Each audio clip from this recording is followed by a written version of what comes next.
last tape study, we actually watched Diego Sanchez fighting Nick Diaz in the UFC because there was a lot of up and down scrimmaging where Diego would hit a takedown, Nick would go for a submission, and then Diego would always end up on top. And John just builds this habit of, we call it hustle till you score, where you just don't stop moving until you get to a score.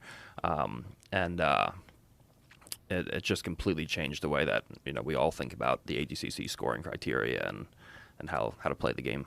How does John maintain his motivation? Dude, I wish I could tell you.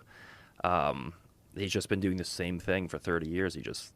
He loves it. I mean, I wish I had like half the dedication and like interest in jiu-jitsu that John has. And I mean, I'm the most dedicated athlete, I would say, to jiu-jitsu, and it still just pales in comparison. Like, we're podcasting right now. John's like watching like a 1957 boxing match or like the semifinals from like the 1960 like judo Olympics. Like, it's insane. It's just most people, when they work really hard towards something, they get a personal reward for it. Like, I mean, he's recognized widely as one of the greatest jiu-jitsu trainers of all time. No question. But like, it's not like the guy gets a lot of like personal satisfaction. I mean, there's not like a lot of people like heaping praise on him. That's not his motivation, which is so interesting to be that dedicated. Like, you get a lot of praise. Like, you're the guy who when Felipe quit and then you fucking walk around with a big smile on your face, or when you write down on a piece of paper they're going to submit Wagner Rocha with a triangle and then you go and do it. Like, you're getting like that feeling out of your own personal satisfaction, your own personal accomplishment and achievement. He's not even getting that. He's getting it from other people's achievements. He's so dedicated. He's really selfless. I mean, he doesn't ask. I mean, he literally doesn't ask us for anything. No money, no nothing. He just wants you to show up to training. And I think he gets a lot of satisfaction from building athletes and seeing them succeed with the stuff that he teaches. And I think that's where his happiness comes from, is just seeing, like, when I like win ADCC or I do something big, like you can tell he's like very, very happy. That's like one thing that genuinely makes him happy.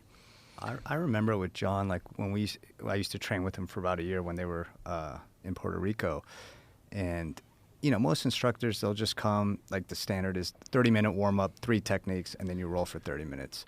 So me and John would actually hang out after class all the time. He'd just come over, we'd get some food.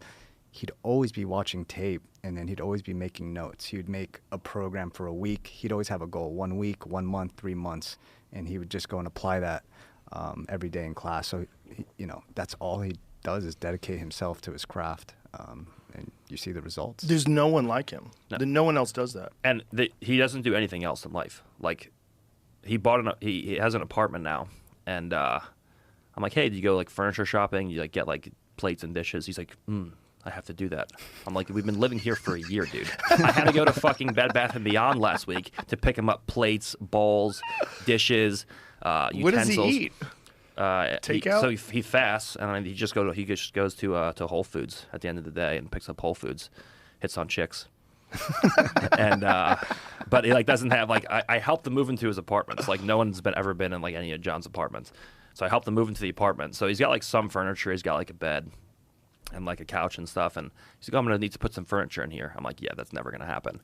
But then I asked him, I'm like, do you have like cups and bowls and stuff? He's like, no. So I had to like go and buy him like all this shit. He like moves in, he's like, Gordon, what do you think about Wi-Fi? I'm like, what do you mean what do I think about Wi-Fi? He goes, is it worth getting? I'm like, yeah. I'm like, you want to like hook up your TV and watch like Netflix or something? He goes, I despise TV. I'm not gonna watch it. I'm like, okay. I'm like, well, like, what if you want to have like your phone connected to the Wi-Fi so you can watch tape? He goes, I can just watch it with the 5G. It's free. I'm like, okay. And I'm like, well, what if you have a chick over on a date and she wants to watch something on Netflix? He goes, good point. How much does it cost? And I'm like, I don't know, like $80 a month. He's like, okay, I'll consider it. And I'm like, all right.